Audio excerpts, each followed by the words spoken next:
और अंधविश्वास की अपनी इस कड़ी में आज हम आपको रूबरू करा रहे हैं मध्य प्रदेश के आदिवासी अंचल झाबुआ की एक अनूठी प्रथा गाय गौरी से।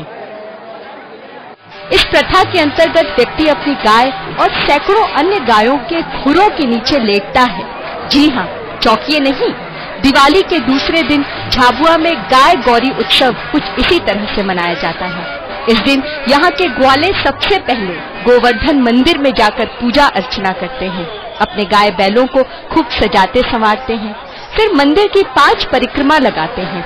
इस परिक्रमा में सबकी अगवानी करती हैं गौ माता, फिर अष्टछाप कवियों के पद गाती महिलाओं और बुजुर्गों की टोली और गांव वाले।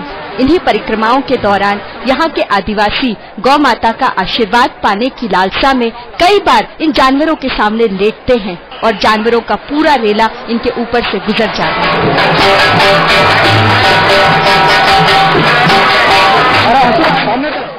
ये आदिवासी अपने परिवार की खुशहाली के लिए गाय गौरी से मन्नत मांगते हैं। मन्नत के लिए वे इस खतरनाक रस्म को निभाते हैं। इस रस्म को निभाने से पहले वे दिन भर उपवास रखते हैं। उसके बाद मंदिर की परिक्रमा करते हुए जानवरों के रेले के सामने लेट जाते हैं। हमारे सामने ही कई आदिवासी अपनी मन्नत को पूरा करने के लिए जानवरों के सामने लेटे और एक एक कर कई गाय बैल उन्हें कुचलते हुए उनके ऊपर से निकल गए।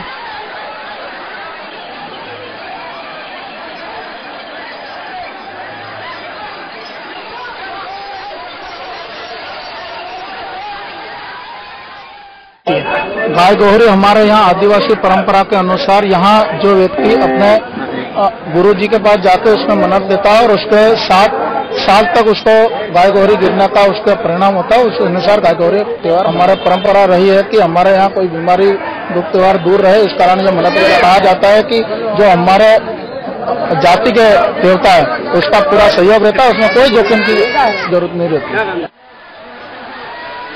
हमने देखा कि जो लोग गाय के खुर के नीचे लेटे थे उनमें से कई जख्मी भी हो गए, लेकिन उनका उत्साह जरा भी कम नहीं हुआ। वहीं मंदिर के पुजारी का कहना था कि गाय गौरी की रस्म निभाने वालों को किसी तरह की कोई तकलीफ नहीं होती। यहाँ गोवर्धन पूजा होती है सिन्हा जी के मंदिर में और उसके बाद में यहाँ आदिवासी इस गोवर्धन पूजा के नीचे गाय की परिक्रमा होती है। उसमें ये आदिवासी लोग मन्नत लेते हैं। मन्नत के अंदर पूरे साल इनकी जो मनोकामना पूर्ण होती है तो गाय के नीचे लेटकर सोकर उसकी मन्नत को पूरी करते हैं।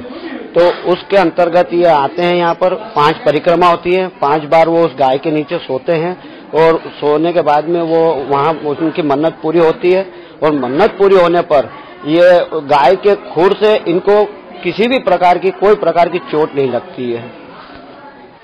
इस प्रथा के पीछे गांव वालों का विश्वास है कि जैसे वे अपनी माता के चरण छूते हैं वैसे ही साल में एक बार गौ माता के चरण भी छू लें, भले ही इसमें उन्हें कितनी भी तकलीफ क्यों न हो।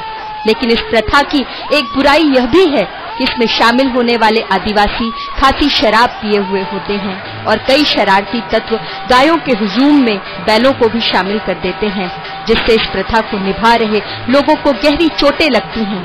आप ऐसी प्रथा को आस्था मानते हैं या अंधविश्वास?